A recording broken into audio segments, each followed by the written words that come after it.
Welcome to another one of my video tutorials in YouTube for the Gamma Optimizer. This one in particular is a simpler one. This is a tutorial that will cover the concept of gamma and why gamma is so important, or in fact why I am so obsessed with gamma in general. So the title is Gamma and Other Demons. This is basically my attempt at humor, for those of you that know me. The subtitle is Why Optionality is Not Leverage, which is kind of like the eternal debate. No, all of you, I bet at some point or another, came to options thinking that you will get tremendous leverage out of them.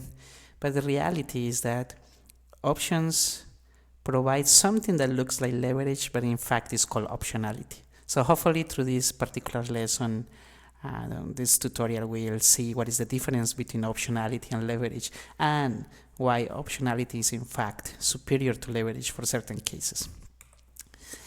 So there are many ways to approach this subject. There are too many ways to approach the gamma, but my favorite one is why options lose value over time. That's an interesting question. I mean, all of us trade options, all of you trade options, and it is a given that options decay with time. Like every second that you're holding an option, the option is losing value, and no one challenges that notion. I mean, it's kind of like they tell you, oh yeah, by the way, options lose value over time, just accept it.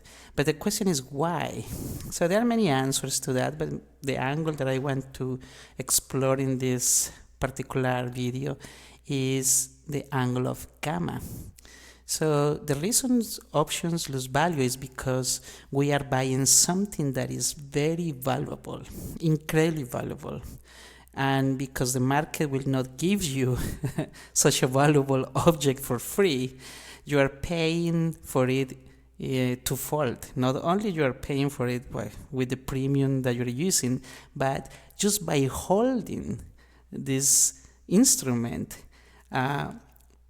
the way it decays is another way of paying for the extra magic thing that the instrument has. In this case, the magical element that we are buying, the incredibly valuable element, is called convexity.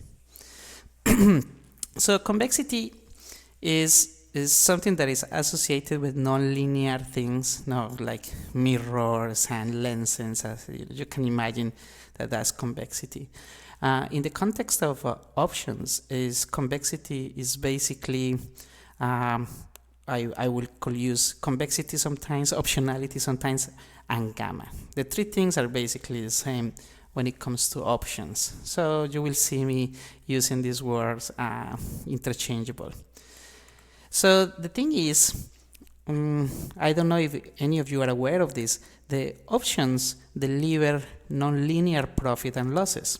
It's not like any other instruments. It's not like shares or futures. Shares and futures deliver perfectly linear profit and losses. That is, if the underlying or if the stock moves 5 points up, you get a profit, and if 5 points down, you get a loss, and it's exactly the same. I mean, the loss and the profit are exactly the same, are linear, with a particular slope, but it's a linear thing.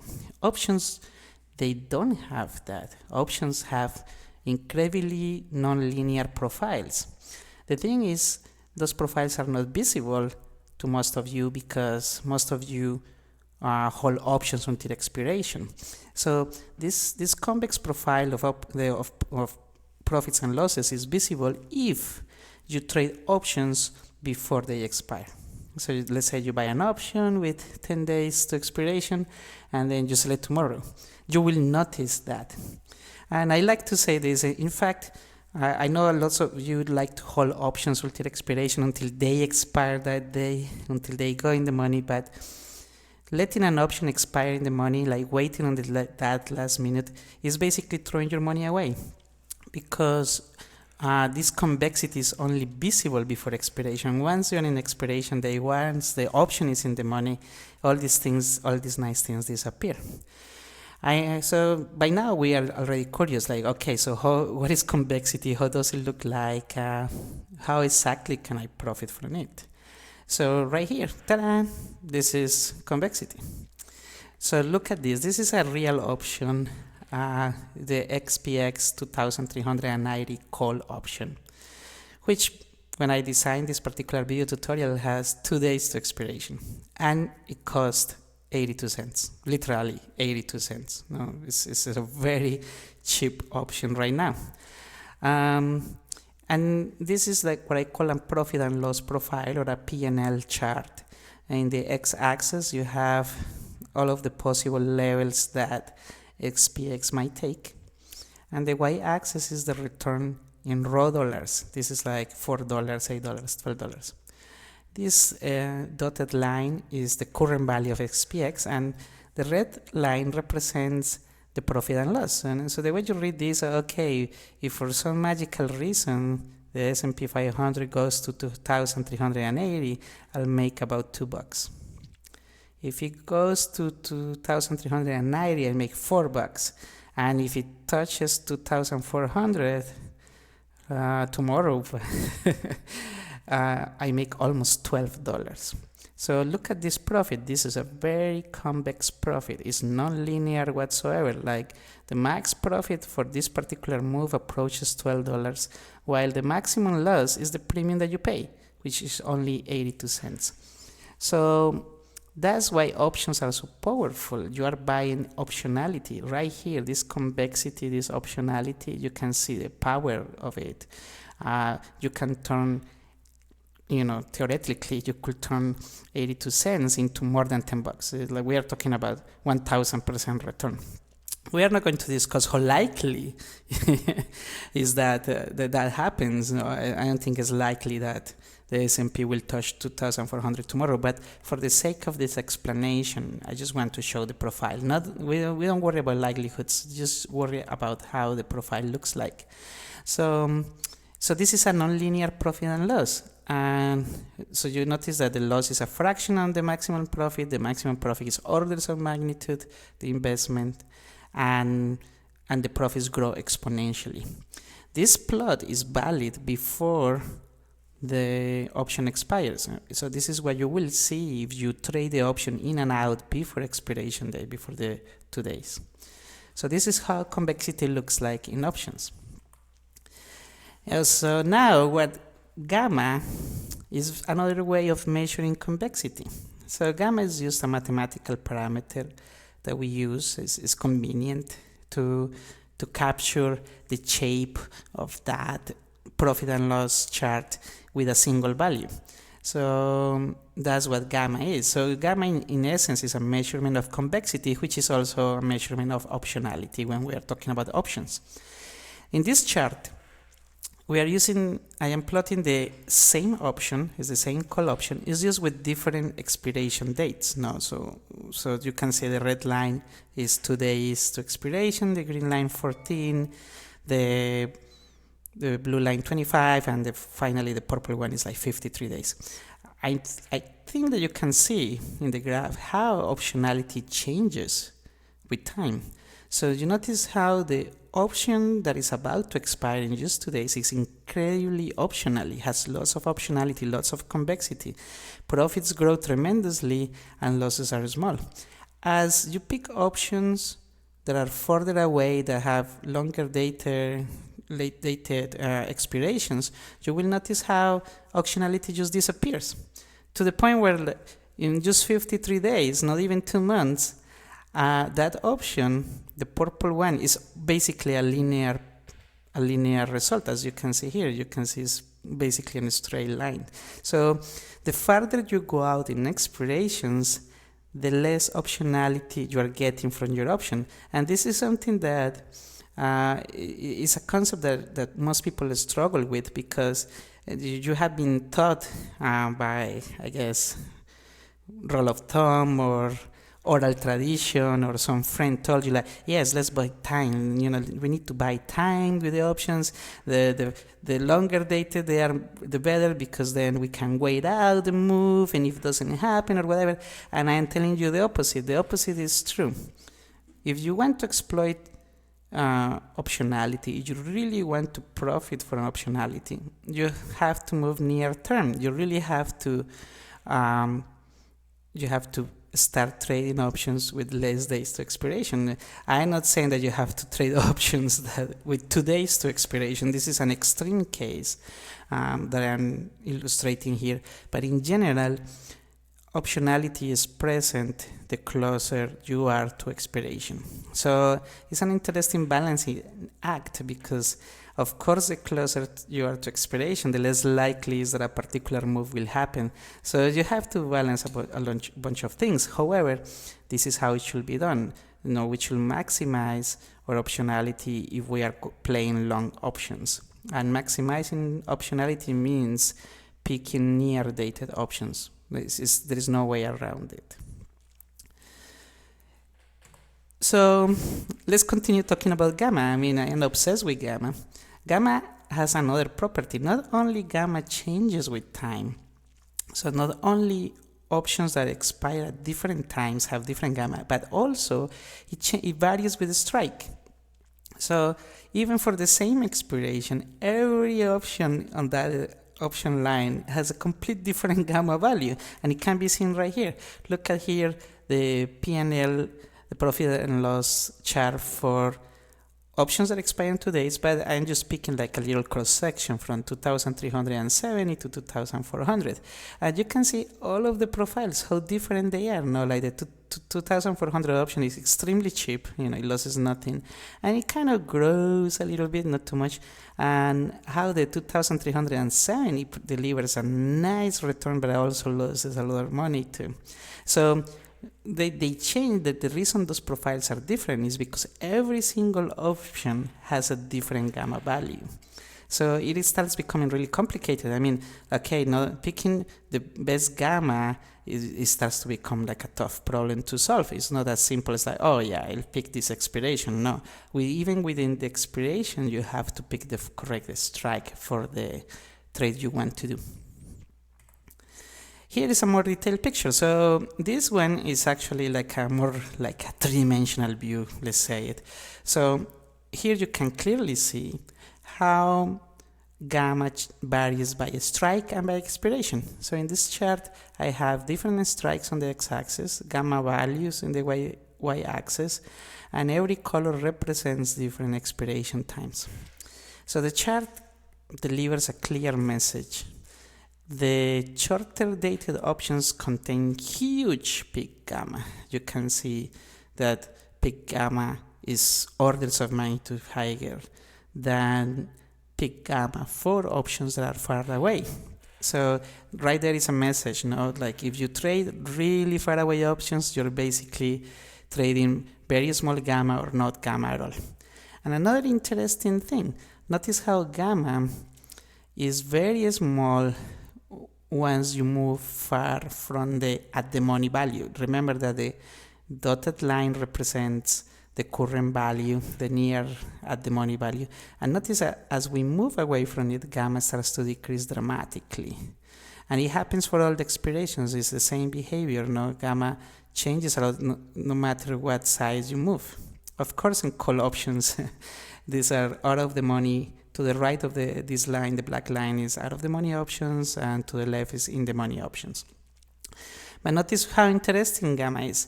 So if we pick an out of the money option, it has a low gamma value.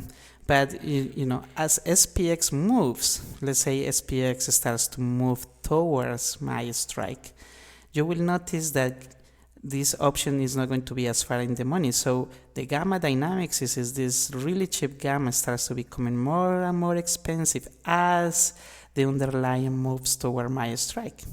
And if it touches my strike or is about to touch my strike, gamma becomes the maximum. So this is the gamma, it's a gamma dynamic that you will want to keep in mind. You have to keep in mind that if you pick out of the money options with very low gamma values, you are picking a good trade, because as the underlying moves, the gamma of those options is going to become higher and higher, and as we saw, the higher the gamma is, the quicker your profits will grow. So if you are a net buyer of options, that's something that you will want. Another thing with gamma, so for those of you that have a little more in-depth knowledge of options, that have heard or have studied or have read about the Greeks, from all of the Greeks, for me, gamma is the most important one, because it's the one that defines pretty much everything. Everything else is defined around gamma. So once you know the gamma of an option, you can know everything else. Mathematically, like quantify mathematically, and also qualifying it in a more like high level way. For instance, theta. Theta is the time decay, no? So there is a intrinsic relationship between gamma and theta. The relationship it cannot never be violated for a single option. So if you have positive gamma, theta is negative. So it is a law of the universe. You cannot have both positive theta and positive gamma. In plain English means if you have optionality in your portfolio, you also have time decay. If there are no free lunches in the market, if you are enjoying the fruits of optionality, you are suffering through time decay. So, and as you might see, I just might imagine, the higher the gamma that you have, the higher the time decay is, like you are going to lose even more money. So no wonder that short-dated options lose money really quickly, because short-dated options have very high gamma values, so they lose a lot of money every day. While longer-dated options don't lose that much money to time decay, but they don't have that much gamma either. So I know many of you like to trade longer-dated options because you cannot stand the time decay. But I just want you to remember that by sacrificing that, by lowering your time decay, you're also lowering your gamma, to the point that many times you have gamma that is very close to zero. And another Greek that is very important here is called vega. Vega, it measures the sensitivity of an option to implied volatility. So, and implied volatility is something that I will do another video about, but you can think about implied volatility as the win of the option dealers. Implied volatility is how option dealers see the world and how much money they want to charge you. Like, option dealers sometimes will be very pessimistic and they will jack up the implied volatility of an option, or so other times option dealers are like, they don't care, and they lower the implied volatility. Vega measures how sensitive the price of an option is to those changes. And gamma is intimately related to vega too. It's a relationship. It's like another law of the universe. So vega and gamma are the same sign, and the higher the gamma that you have, the lower the vega that you have in your portfolio. So in other words, short-dated options, for instance, have almost no sensitivity to implied volatility. Implied volatility can change a lot because they have so much gamma. Vega is very small, so the net dollar effect on the option price is very small.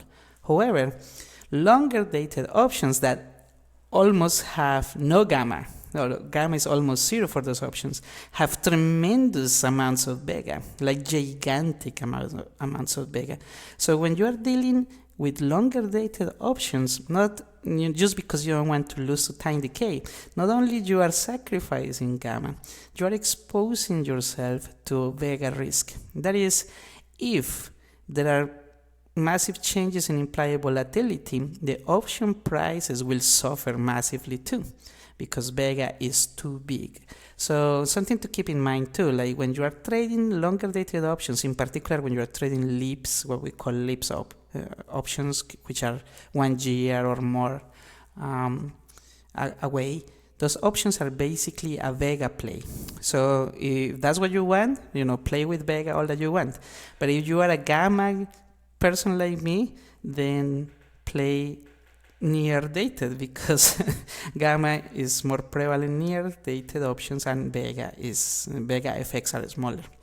So something to keep in mind for those of you that like to play with longer dated options. Well, this is an explanation of all of the things I just say. So now we come to the point. Okay, so I am trading options for a living. Like many of you like to buy options because it's the less risky of the two possibilities between buying and selling. Buying carries less risk. So how can we optimize our option trading? So to do that, I go back to the golden rule of the stock market, which is buy low and sell high. And with the options, the golden rule is not in dollars. So don't worry about the dollar value, worry about gamma. In the golden rule with options is buy cheap gamma. That's what you have to buy. Find cheap gamma and then sell it when it's expensive. So you buy an option with very cheap gamma and you sell it when that option becomes expensive in terms of gamma.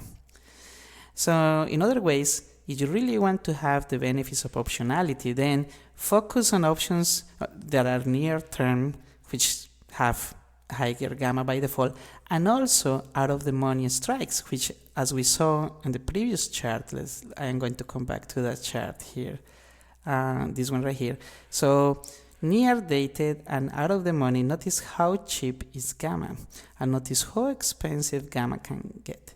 So that's a good suggestion. Just buy cheap gamma, sell expensive gamma. So we come to the question, well, then what is the best way to pick an option? So I can tell you right away the best way to pick an option is you could optimize by hand. So just take all of the possible options for a particular underlying, which in the case of something like SPX might be thousands of them, around 5,000 different options. Pick the ones with cheap gamma. Pick the ones that don't decay much in terms of percentage-wise, I mean for the time frame that you want. Also, from that group, pick the ones that hit peak gamma for the particular move that you want, because some of them will not hit peak gamma. So for that move, just pick the ones with peak gamma. Also, if the underlying moves in the other direction, just restrict yourself to the group of options and don't lose that much money if the move is against you. And finally, because there are implied volatility effects, even though Vega might be low, it's not zero, so you still have some risk. So take into account the risk because there are dynamics in the way that implied volatility works when the underlying moves. And so once you do all those things, you can pick the correct option. But the whole point of this video is that the best thing you can do is use the gamma optimizer because it does all of that and much more behind the scenes. So the gamma optimizer basically is a tool that is doing all of the heavy lifting for you. It is looking for cheap gamma, it is taking into account time decay, it is taking into account risk reward, which means what happens if the underlying moves against me, and also it's taking into account implied volatility dynamics of what we call the volatility surface simulation thing, when I take into account the effects of changes in implied volatility. So this is it. I hope you have enjoyed this particular tutorial. It was just a quick discussion on gamma and why will you see, also is a good answer why the gamma optimizer tends to suggest short-dated options that are kind of out of the money. So here is the explanation why, because we are trying to buy cheap gamma and sell very expensive gamma. Okay guys, hope to see you soon. Take care.